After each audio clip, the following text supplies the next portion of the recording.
প্রিয় ষষ্ঠ শ্রেণীর শিক্ষার্থী বন্ধুরা, আজকে তোমাদের আমি 2024 সালে রায় মার্টিনে যে প্রশ্নবিচিত্রা প্রকাশিত হয়েছে তার 297 পাতায় যে 4 নম্বর স্কুল রয়েছে সেখানে তোমাদের ষষ্ঠ শ্রেণীর বন্ধুদের তৃতীয় পর্যায়ক্রমে মূল্যায়নের ভূগোলের প্রশ্ন দেওয়া রয়েছে। আমি আজকের উত্তরগুলো তোমাদের দেখিয়ে দেবো। ইতিমধ্যেই যারা চ্যানেলটিকে সাবস্ক্রাইব করে নিয়েছো তাদের সকলকে অসংখ্য ধন্যবাদ জানাই, আর যারা নতুন দেখছো তারাও চ্যানেলটিকে সাবস্ক্রাইব করে নিয়ে সাথে থেকো। চলো তাহলে শুরু করছি। দেখো, একের দাগের বলা আছে প্রদত্ত রেখা মানচিত্রে নিম্নলিখিত স্থানগুলি উপযুক্ত প্রতীক চিহ্ন সহ চিহ্নিত করো। একটা হচ্ছে কারাকোরাম পর্বত শ্রেণী। এই যে দেখো কারাকোরাম পর্বত। পরের দেখো থর মরুভূমি। এই যে থর মরুভূমি। গঙ্গা নদী। এই দেখো গঙ্গা নদী। করমণ্ডল উপকূল। এই যে দেখো করমণ্ডল উপকূল।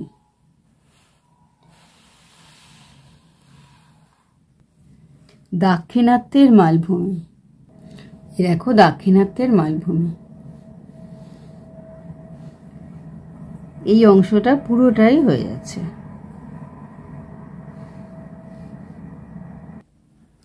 দুয়ের দাগে দেখো সঠিক উত্তরটি নির্বাচন করো। পৃথিবীর অক্ষ কক্ষতলের সঙ্গে যে কোণ করে অবস্থান করে তা হলো 66.5 ডিগ্রি। পৃথিবীকে উত্তর দক্ষিণে সমান দুটি ভাগে ভাগ করেছে নিরক্ষরেখা। নিরক্ষরেখায় পৃথিবীর আবর্তন বেগ ঘন্টায় 1650 কিমি। পৃথিবী নয়, সূর্যই সৌরজগতের কেন্দ্রে রয়েছে, এটা হবে কোপার্নিকাস। বায়ুর আর্দ্রতা পরিমাপক যন্ত্রের নাম হাইগ্রোমিটার। প্রদত্ত বায়ুস্তরের তাপ তার ঠিক ওপরে থাকা বায়ুস্তরে প্রদান করার প্রক্রিয়াকে বলা হচ্ছে পরিবহন। বায়ুমণ্ডলের ওজোন স্তর ক্ষয় করে সিএফসি। একটি অপ্রচলিত শক্তির উদাহরণ হয়ে যাচ্ছে বায়ু শক্তি। শব্দের তীব্রতা পরিমাপের একক এটা হবে ডেসিবেল। ভারতে অবস্থিত হিমালয় পর্বতের সর্বোচ্চ শৃঙ্গ গডউইন অস্টিন। কলকাতা শহরটি যে নদীর তীরে অবস্থিত তা হল গঙ্গা। নর্মদা নদীর মোহনার নাম হল খাম্বাত উপসাগর। ভারতের পূর্ব উপকূলের দক্ষিণ অংশের নাম করমণ্ডল উপকূল। পশ্চিমবঙ্গের প্রধান খাদ্যশস্যের নাম হল ধান। কালো মাটিতে চাষ করলে ভালো হয় তুলো। ভারতের বৃহত্তম আদি জনগোষ্ঠীর নাম গোন্ড। ল্যাটিন শব্দ ম্যাপাস কথার অর্থ হচ্ছে কাপড়। রাজ্য, রাজধানী, শহর ইত্যাদি যে মানচিত্রে দেখানো হয় তাকে বলে রাজনৈতিক মানচিত্র।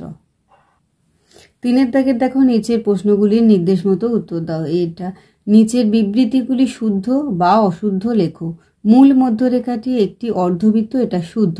বিদ্যালয়ের সামনে সাইলেন্স বোর্ড লাগানো থাকে, এটা শুদ্ধ। পুরনো যুগের গাড়ি ব্যবহার করলে বায়ু দূষণের মাত্রা কমে, এটা অশুদ্ধ। পৃথিবী সাধারণত পূর্ব থেকে পশ্চিমে আবর্তন করে, এটা অশুদ্ধ। বিয়েরটা দেখো শূন্যস্থান পূরণ করো। পৃথিবীর অ্যালবেডোর পরিমাণ হচ্ছে 0.3। ভারতের একমাত্র অন্তর্বাহিনী নদীর নাম লুনি। সমান বৃষ্টিপাতযুক্ত রেখাকে বলে সমষ্ণ রেখা। দাফলা এটা হবে অরুণাচল প্রদেশ রাজ্যের প্রধান ভাষা। কস্তম্ভের সঙ্গে খস্তম্ভ মিলিয়ে লেখো। পশ্চিম ঘাট এটা হবে সহ্যাদ্রি। বায়ুতে উপস্থিত জলীয় বাষ্প এটা হয়ে যাবে বায়ুর আর্দ্রতা, আর মরুভূমি হয়ে যাবে থর। ডিএটা নিচের প্রশ্নগুলির অতি সংক্ষিপ্ত উত্তর দাও। ভারতবর্ষ দেশটি পৃথিবীর কোন গোলার্ধে অবস্থিত? উত্তর পূর্ব গোলার্ধে। ভারতের একটি প্রবাল দ্বীপের নাম লেখো লাক্ষাদ্বীপ।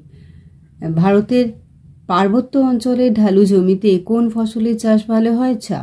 মানচিত্রে কিভাবে নর্থ লাইন দেখানো হয়? এটা দেবে তীর চিহ্নের সাহায্যে। চারেরটা দেখো নিচের প্রশ্নগুলির সংক্ষিপ্ত উত্তর দাও। মহাবৃত্ত কাকে বলে? এই দেখো যে পূর্ণ বৃত্তরেখা পৃথিবীকে সমান দুটো অংশে ভাগ করেছে সেটাই হচ্ছে মহাবৃত্ত। পৃথিবীর প্রধান 4টি অক্ষরেখার নাম লেখো।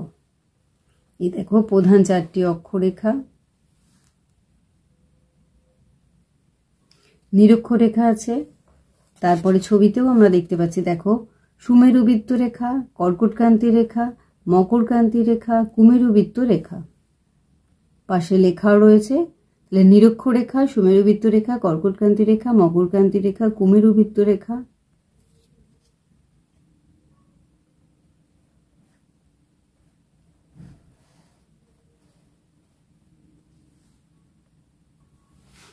শব্দ দূষণের ফলে মানবদেহে সৃষ্ট দুটি রোগের নাম লেখো।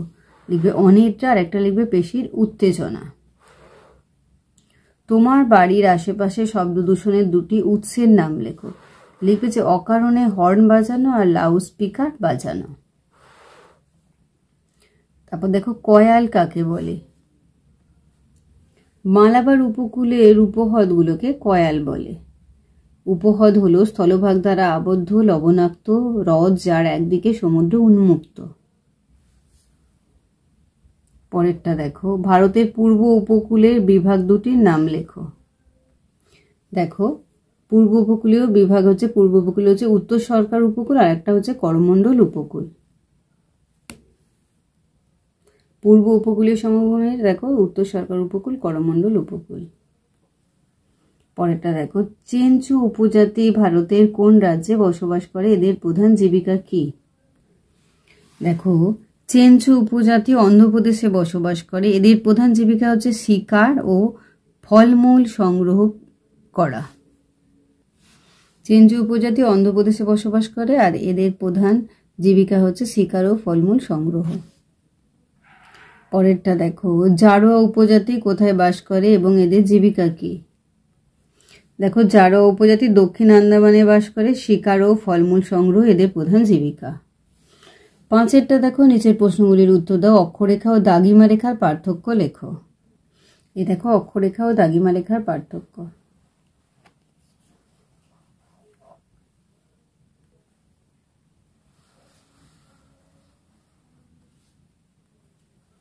পৃথিবীর নিরক্ষীয় তল ও কক্ষতলের দুটি পার্থক্য লেখো। এই দেখো নিরক্ষীয় তল লিখবে, একদিকে নিরক্ষীয় তল লিখবে একদিকে কক্ষতল লিখবে। লিখবে যে নিরক্ষীয় তল লিখে 1 নাম্বার দিয়ে লিখবে নিরক্ষরেখা যে তল বরাবর রয়েছে তা হলো নিরক্ষীয় তল। আর একদিকে কক্ষতলে লিখবে যে কক্ষপথ ও পৃথিবীর কেন্দ্র যে তলে রয়েছে তা হলো কক্ষতল। তারপরে 2 নাম্বার দিয়ে লিখবে যে নিরক্ষীয় তলে লিখবে এই তলের সঙ্গে পৃথিবীর অক্ষ 90 ডিগ্রি কোণ করে আছে। আর কক্ষতলে লিখবে পৃথিবীর অক্ষ কক্ষতলের সঙ্গে 66.5 ডিগ্রি কোণ করে থাকে। পৃথিবীতে দিন রাত্রি কিভাবে ঘটে সংক্ষেপে লেখো। এই যে দেখো দিন রাত্রি কিভাবে ঘটে। অথবা দিয়ে প্রশ্নটি দেখো আন্তর্জাতিক তারিখ রেখাকে বাঁকানো হয়েছে কেন? এই দেখো আন্তর্জাতিক তারিখ রেখাকে বাঁকানো হয়েছে কেন।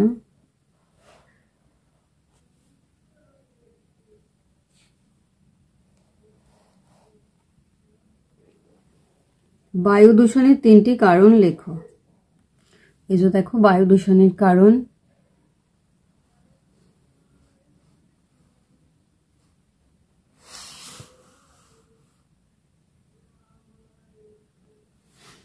বৃষ্টির জলে কিভাবে অ্যাসিড তৈরি হয় এবং তার ক্ষতিকর প্রভাব লেখো। এই দেখো বৃষ্টির জলে কিভাবে অ্যাসিড তৈরি হয় আর এর ক্ষতিকর প্রভাবগুলো দেখো। বড় স্কেলের মানচিত্র ও ছোট স্কেলের মানচিত্র বলতে কি বোঝো? এই দেখো বড় স্কেলের মানচিত্র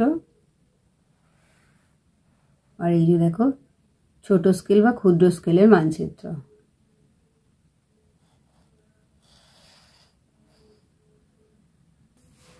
মানচিত্রে 3টি অপরিহার্য উপাদানের নাম লেখো।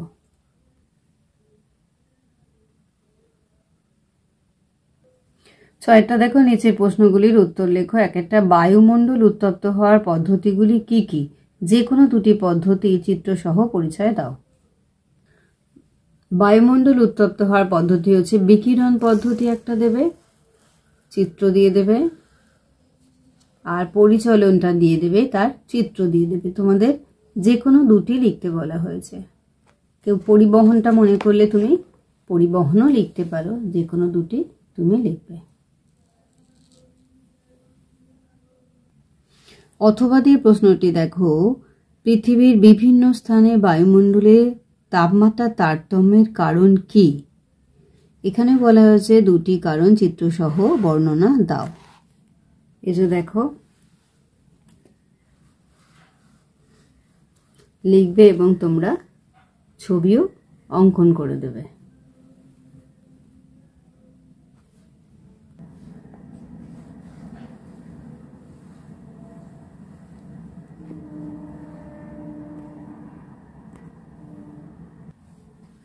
গঙ্গা নদীর গতিপথের বর্ণনা দাও।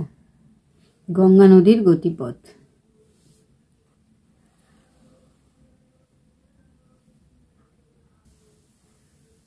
ভারতের পূর্ব উপকূল ও পশ্চিম উপকূলের পার্থক্য লেখো।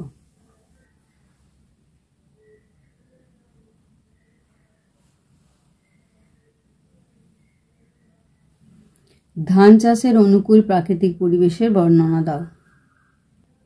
এই দেখো, ধান চাষের উষ্ণতা 22 থেকে 32 ডিগ্রি সেন্টিগ্রেড, আর বৃষ্টিপাত হচ্ছে 150 থেকে 300। মাটি হচ্ছে পলিযুক্ত দোআঁশ মাটি, জমিতে জল দাঁড়িয়ে থাকার প্রয়োজন।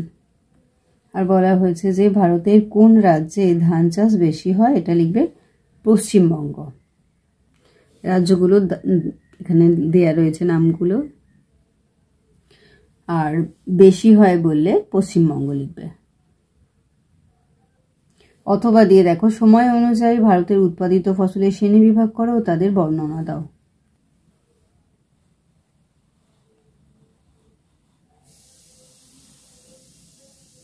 তাহলে আমার প্রিয় ষষ্ঠ শ্রেণীর শিক্ষার্থী বন্ধুরা, আজকে তোমাদের আমি 2024 সালের রায় মার্টিনে যে প্রশ্নবিচিত্র প্রকাশিত হয়েছে তার 297 পাতায় যে 4 নম্বর স্কুল রয়েছে, সেখানে তোমাদের ষষ্ঠ শ্রেণীর বন্ধুদের তৃতীয় পর্যায়ক্রমে মূল্যায়নের ভূগোলের প্রশ্ন দেওয়া রয়েছে। আমি আজকে উত্তরগুলো তোমাদের দেখিয়ে দিলাম।